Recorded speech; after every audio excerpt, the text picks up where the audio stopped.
The father's justice. Tyler, I don't love you anymore. She said it like she was reading off a list. Calm, flat, almost rehearsed. The kitchen lights were still on, casting that same warm glow they always had. But nothing felt familiar anymore. I stood there, one hand still resting on the counter, trying to decide if I had heard her wrong. There was no argument, no shaking voice, no tears waiting to fall, just silence that settled too quickly. I didn't ask why. I didn't raise my voice. I just looked at her, searching for something that wasn't there anymore. She didn't look away. And somehow, that made it worse. It felt like she had already walked out long before saying the words. In that moment, I started questioning everything. Every late night, every quiet dinner, every time I thought we were fine.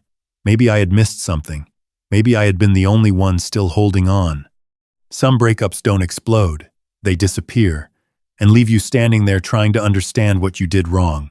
In that moment, I realized I hadn't just lost my wife. I had lost whatever I was worth in her eyes, and I didn't even know when that happened. I didn't argue. I didn't ask her to explain. I didn't try to change her mind. I just nodded once and walked past her toward the stairs. Each step felt steady, almost mechanical, like my body had decided before I could. The bedroom door clicked softly behind me, and I stood there for a second, looking around at a space that didn't feel like mine anymore. I pulled a bag from the closet and started folding clothes. Neat, careful, the way you do when you're checking out of a place you won't return to. I took only what I needed: a few shirts, my toolbox from the garage, and the old guitar leaning in the corner, covered in dust. Everything else stayed exactly where it was. Downstairs, I could hear the faint sound of the refrigerator humming, and nothing else. When I came back down, Rachel was still at the counter, staring at her phone. She didn't look up. I walked past her, opened the door, and stepped outside into the cool night air. I didn't stop, didn't turn around, didn't give myself the chance to hesitate. It wasn't that it didn't hurt. It did. But I wasn't going to beg for something that was already gone. Sometimes silence is the only way to leave, with your dignity still intact. And as I got into the car, I realized I had no idea where I was going. Only that if I stayed, I would lose everything. I drove for hours without a plan, just following empty roads and dim highway lights that stretched into the dark.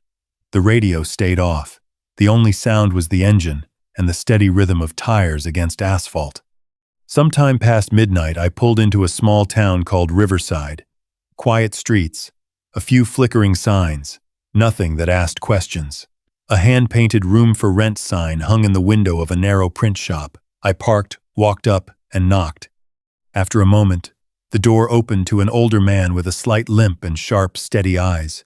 He looked at me, then at the bag on my shoulder, and said, "You look like someone who needs to disappear for a while."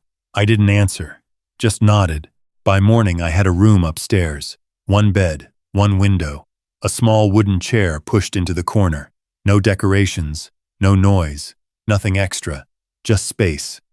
I found work at the public library the next day, stacking returned books in silence. No one asked where I came from. No one seemed to care. For the first time in years, I wasn't explaining myself. I wasn't pretending. I was just there. That night, I lay down, staring at the faint light through the window, and for the first time in a long time, I slept all the way through. My days settled into something simple, almost quiet enough to forget. In the mornings, I unlocked the library door before anyone arrived, the smell of paper and dust greeting me the same way each day. I stacked returned books, lined them up by code, and kept my head down. By evening, I would sit by the narrow window in my room, watching the streetlights come on one by one. No noise, no expectations, just time passing. Lily Fernandez ran the plant shop next door. I noticed her before we ever spoke, the way she moved slowly between shelves, watering each pot as it mattered. One afternoon, she stepped outside as I passed and held out a small fern. "Try not to kill it," she said with a faint smile, brushing soil from her hands. "They like quiet people." I took it without thinking, the leaves cool against my fingers. I set it on the windowsill later, unsure what to do with it. I hadn't kept anything alive in a long time. Not plants, not anything else. Still, I watered it the next morning, then again the day after. I didn't talk much to Lily, not yet. Part of me wasn't ready to let anyone get close, but something about that routine, the books, the window, the plant, it started to feel steady, like a life rebuilding itself without asking permission. I thought I had left everything behind, but I was wrong. 3 weeks passed before my phone lit up again. A number I hadn't saved, just a single image. I opened it without thinking. My old running shoes, sitting by the back door of the house I had left behind. The laces were still loose the way I used to leave them. No message at first, just that picture. A minute later, one word appeared. Left these. I stared at the screen, then locked it and slipped the phone back into my pocket. I didn't reply. I didn't even give myself time to think about it. That evening, I deleted the message. 2 days later, another text came through from a different number. No name, no introduction, just a sentence I knew too well. You still make order out of a mess. It was something Rachel used to say when I fixed things around the house. Pipes, drawers, even her moods. I stood there, in the library aisle, the faint hum of the overhead lights filling the silence. She wasn't apologizing, not asking how I was. This wasn't about regret. It felt like she was reaching out just to see if I would answer, to check if I was still there, still within reach. So I didn't respond. I kept my routine the same. Unlocked the doors in the morning, closed them at night, watered the fern by the window, but something had shifted. The quiet didn't feel as solid anymore. It felt thinner, like something could break through it at any moment.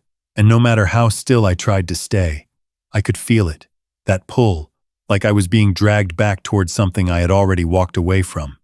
I thought if I stayed silent, it would all disappear. The first package showed up a week later, left at the back door of the library. No return address, just my name written in small, careful letters. I carried it inside, set it on the counter, and stood there for a moment before opening it. Old ticket stubs, a photo strip of us laughing, a pocket knife I had lost years ago. Nothing written, nothing explained, just pieces of a life I had already walked away from. I closed the box, carried it outside, and dropped it straight into the dumpster without looking again. That night, as I walked up to my room, I noticed headlights idling across the street. A gray sedan, same model Rachel used to drive. It stayed for a few seconds, then pulled away. I told myself it meant nothing, but I still watched the corner long after it was gone. 2 days later, my phone buzzed again. Just one line. You shaved. I froze. That morning, I had trimmed my beard in the small bathroom upstairs. No one else had been there. I set the phone down slowly and went back through everything I owned. Bag, jacket, pockets. That's when I found it, sewn into the inner seam of my duffel. A small black disc, smooth, cold, no larger than a coin. I took it outside, set it on the concrete, and crushed it with a wrench. The sound was dull, final. After that, I started writing everything down. Times, places, anything that didn't feel right. I stopped walking the same route home. I checked the street before unlocking my door. Every shadow, every parked car, every unfamiliar face stayed a second too long in my mind. This wasn't regret. This wasn't someone missing me. This was control. And it was getting closer. I wasn't just being followed anymore. I was being tracked. And that's when it hit me. I wasn't being watched. I was being hunted. I knew something was off before I even touched the handle. The door wasn't fully closed, just slightly open, like it had been left that way on purpose. I stood there for a second, listening. No movement, no sound from inside. I pushed it open slowly. The room looked untouched at first glance. Nothing broken, nothing missing. The chair was where I left it, the window still cracked the same inch. Then I saw it, sitting in the center of the counter. A chipped blue mug, Rachel's mug, the one she used every morning for years. I hadn't seen it since the day I left. Next to it, an old kitchen timer ticked steadily, set to 11 minutes. Each click echoed through the room, louder than it should have been. 11 years. That's how long we were married. I didn't move right away. I just listened to that sound until it stopped. Then I noticed something on the floor near the table. A photograph. I picked it up slowly. It was Lily and me, standing outside her shop, caught mid-laugh. The angle was wrong. Too far away. Too still. It hadn't been taken by either of us. That's when it shifted. This wasn't just someone crossing a line.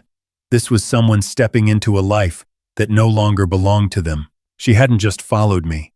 She had watched me, long enough to collect moments I didn't even know I was giving away. I stepped back, pulled out my phone, and called the police. My voice stayed steady, but my eyes kept moving. Across the counter, the door, the window. It wasn't fear anymore. It was something sharper. The feeling that my space had been opened, rearranged, claimed without permission. And the part that stayed with me the longest wasn't what she did. It was that she believed she still had the right to do it. Officer Nicole Hayes arrived about an hour later. Tall, composed, moving through the room with a quiet efficiency. She took in the mug, the timer, the photograph still in my hand, then walked the perimeter, checking the door frame, the window latch, the lock. No signs of forced entry, she said, jotting something down. Her tone stayed neutral, almost distant. It could be someone you know, someone trying to get your attention. I watched her write, waiting for something more. A next step, a warning, anything. But there wasn't much she could do. Nothing was stolen. Nothing was damaged. She told me to document everything, times, dates, anything unusual, then handed me a card before leaving. The room felt different after she stepped out. Quieter, but not safer. That night, I sat at the small table, the fern by the window catching a faint line of streetlight. I understood something I hadn't wanted to admit before. And waiting wasn't going to fix this. If I kept reacting, I would always be one step behind. At the library the next evening, Eddie noticed I was off and slid a number across the desk. Jason Carter, he said. Private investigator. Doesn't waste time. We met at a diner on the edge of town. Low lights, half-empty booths, the smell of burnt coffee in the air. Jason didn't interrupt while I spoke. He just listened, hands folded, eyes steady. When I finished, he leaned back slightly and asked one question. Do you want to scare her? Or stop her? I didn't hesitate. Stop her. He nodded once, like that answer decided everything. Then you don't chase her, he said. You let her come to you, and you make sure she leaves something behind every time. He outlined it simply. Create openings, keep things visible, give her just enough to act on, and collect proof every step of the way.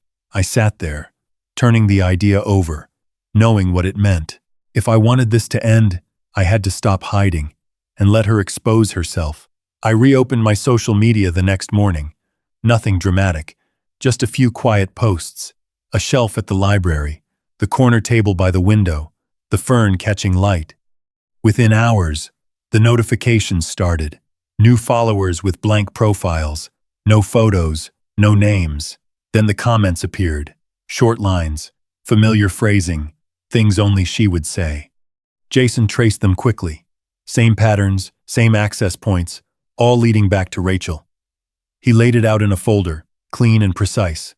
Dates, times, screenshots, a map of behavior that didn't look like a concern anymore. It looked deliberate. We set the meeting at a small cafe near the courthouse. Mid-afternoon, enough people around to keep it neutral. I arrived early. Jason took a seat a few tables away, newspaper open, eyes moving without looking obvious. Rachel walked in late. She looked smaller somehow, hair tied back, shoulders drawn in. When she saw me, she forced a smile and sat down across from me. I just wanted to know if you were okay, she said softly, hands clasped too tightly. I let the silence sit for a moment. You didn't ask, I said. You watched. Her expression shifted, confusion first, then something sharper. I didn't mean it like that, she said quickly. I thought if I reminded you, if you saw what we had. You broke into my place, I cut in, keeping my voice even. You followed me, you recorded me. That's not missing someone. That's control. She shook her head, eyes filling, leaning forward like she could close the distance. I was trying to fix it, she whispered. Jason stood then, stepping over without urgency. He placed the folder on the table, sliding it toward her. This is notice of a no-contact order, he said calmly. Any further attempts to reach him will be documented as harassment. Rachel's face drained of color. She looked from the folder to me, then back again. Tyler, please, she said, her voice breaking now. Just let me keep something. Anything. Anything. I held her gaze and shook my head once. You don't get to choose that anymore. Her chair scraped as she stood too quickly, hands trembling. For a second, it looked like she might say more. Then she turned and walked out without looking back. I stayed where I was, watching the door settle closed. The noise of the cafe returning around me, as if nothing had happened. I thought that was the end of it, but it wasn't. A few days later, a padded envelope arrived at the library. No return address, just my name written the same careful way. Inside was a USB drive. I plugged it into the back office computer and watched in silence. Short clips of me walking to work, unlocking the library door, sitting by the window. Always from a distance, always close enough. That was the last piece. Jason handed everything to Nicole Hayes. Within days, they executed a search. Cameras, files, a notebook filled with dates and notes about my routine. It was all there. Rachel was served with a no-contact order and required to attend therapy. For the first time, the noise stopped. 6 months passed quietly. The library stayed the same. The fern by my window grew fuller. Lily and I started talking more. Nothing rushed, just steady. One afternoon at the town square, I found an envelope on the table. Inside, a small sprig of rosemary and a note. This was the only thing I kept alive. Goodbye, R. That night I walked to the river and pressed it into the soil by the bank, covering it with my hands. Love isn't control, and trust doesn't break in words. It breaks in what people choose to do. If you've ever felt that kind of control, you understand what it takes to walk away. So tell me, would you have left the first time, or stayed just a little longer?